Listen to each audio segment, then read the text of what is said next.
Every morning, billions of people sit down for breakfast. In kitchens across 195 countries. They pour their coffee black or sweetened, hot or cold. They slice their fruit, arrange their plate, and reach for what is familiar. They open a box of cereal, pour it into a bowl, and eat without a second thought. Ordinary, familiar, safe.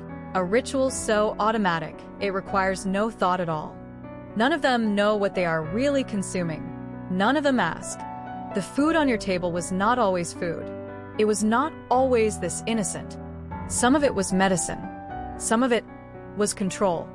And some of it was born from fear, from obsession, and from men who believed they knew better than nature itself. This is the hidden history of what you consume, of how it was born, and what it was meant to do. It begins with a bowl of cereal, and a doctor who feared desire more than disease. 1894, Battle Creek, Michigan. A sanatorium stood at the edge of the city.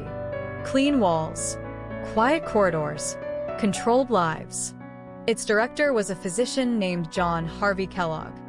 He was a Seventh-day Adventist, a devout man, and by most accounts, a deeply unsettling one. Kellogg believed the human body was a machine that could be perfected or corrupted. And in his view, desire was its primary malfunction. He believed that certain foods inflamed the passions. Meat, spices, anything rich, anything pleasurable. He prescribed cold baths at 5 in the morning, bland diets with no seasoning, and in extreme cases, physical restraint. His patients were not criminals. They were the anxious, the restless, the morally uncertain. They were men and women who had come to him seeking relief. And he gave them something else entirely. And he gave them a diet designed to eliminate sensation. He needed a food that was tasteless, textureless, inert. So he invented one. Corn boiled, dried, and pressed into thin, brittle flakes.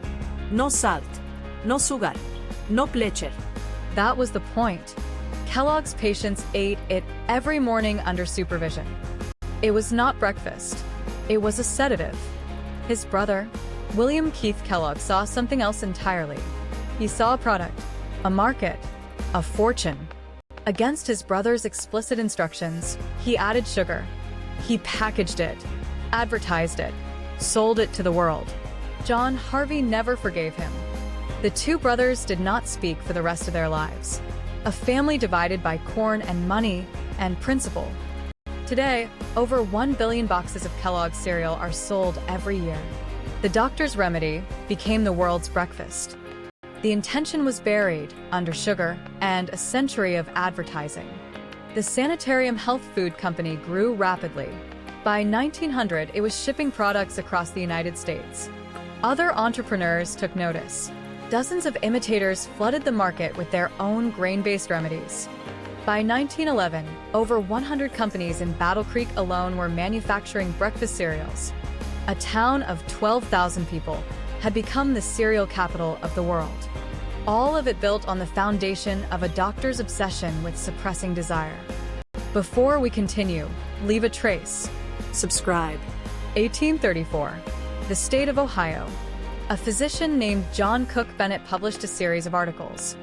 He stated, with conviction, that the tomato was a powerful cure for liver disease, for diarrhea, for indigestion, and for cholera, one of the deadliest diseases of the century. Medicine in the 1800s was still largely guesswork. Bloodletting was still practiced. Mercury was prescribed as a treatment for syphilis. Arsenic was used in skin tonics. People were desperate for something that worked. Bennett gave them hope, and the market gave them a product. Tomato extract was bottled, labeled, and sold in pharmacies across the country. It was also compressed into pills, swallowed with water, twice daily. That pill, that extract, was ketchup. The science was flawed, but not entirely without merit. Tomatoes contain lycopene, a compound now linked to reduced risk of certain cancers. They contain antioxidants, vitamin C, and potassium. Bennett was not entirely wrong. He was simply 200 years too early. As the 1800s progressed, sugar entered the recipe, then vinegar, then spices. The medicine grew palatable, then desirable. By 1910, Henry John Heinz had dissolved the remedy and kept only the flavor. The prescription became a condiment. The condiment became a global industry. No one reads the label anymore. No one remembers the pills. Bennett's theory spread through newspapers and pamphlets across the eastern United States. Farmers began growing tomatoes specifically for medicinal extraction. The tomato pill was even advertised as a cure for seasickness and rheumatism. For nearly a decade, it was one of the most widely consumed patent medicines in America, sold alongside laudanum and arsenic tonic. 1886. Atlanta, Georgia. The American Civil War had ended 21 years prior. A pharmacist named John Stith Pemberton was searching for a remedy. He had been wounded in the last days of the war and had become dependent on morphine to manage the pain. He was not alone. Morphine addiction was widespread among Civil War veterans. An estimated 400,000 men returned from the war dependent on the substance. They called it the soldier's disease, an epidemic with no recognized treatment and no official acknowledgement. Pemberton needed an alternative, something that would ease the pain without the dependency. He studied a French preparation called vin mariani, a mixture of Bordeaux wine and extract of coca leaves. It was endorsed by Pope Leo XIII, by Ulysses Grant, by Thomas Edison. Pemberton created his own version, without the wine. He combined extract of coca leaves, cola nut, and carbonated water. He called it a nerve tonic, a cure for headaches, a remedy for fatigue. It was sold at pharmacy soda fountains for 5 cents a glass. The coca leaf contains cocaine. In 1886, that was not a scandal. Cocaine was an accepted ingredient in tonics, wines, throat lozenges, and children's syrups. For 17 years, Coca-Cola contained trace amounts of the substance.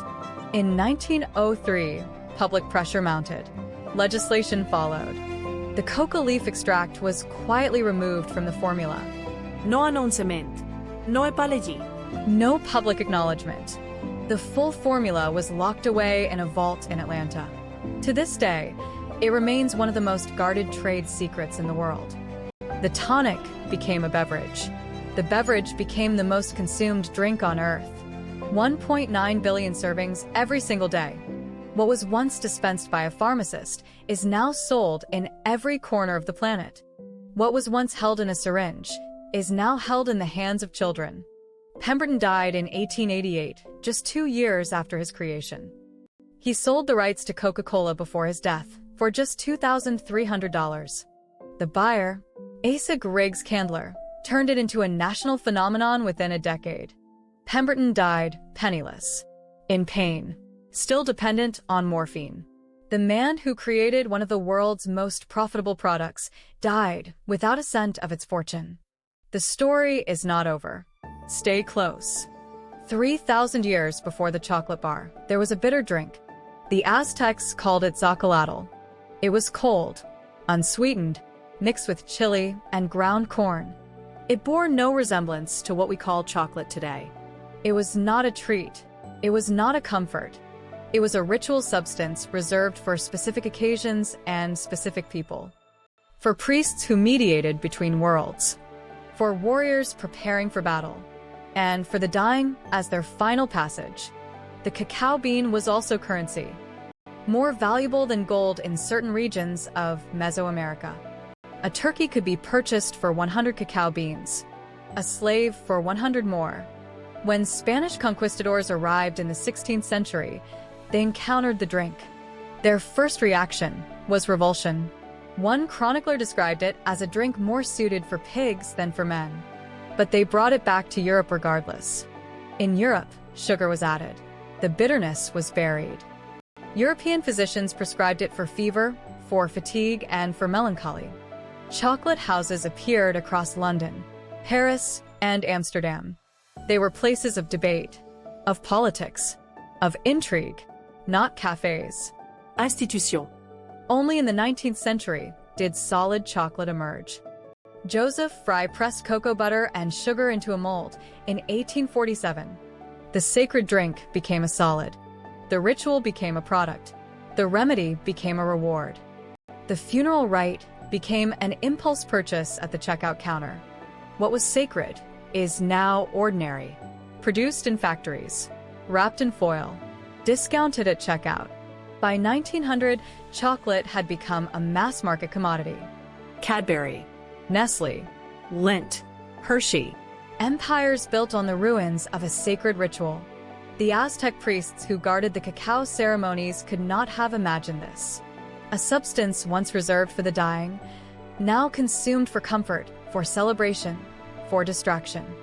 The food on your table carries memory of desperation, of belief, of control. The cereal was a sedative designed to suppress the human body. The condiment was a pill prescribed for dying patients. The refreshing drink was a tonic laced with cocaine.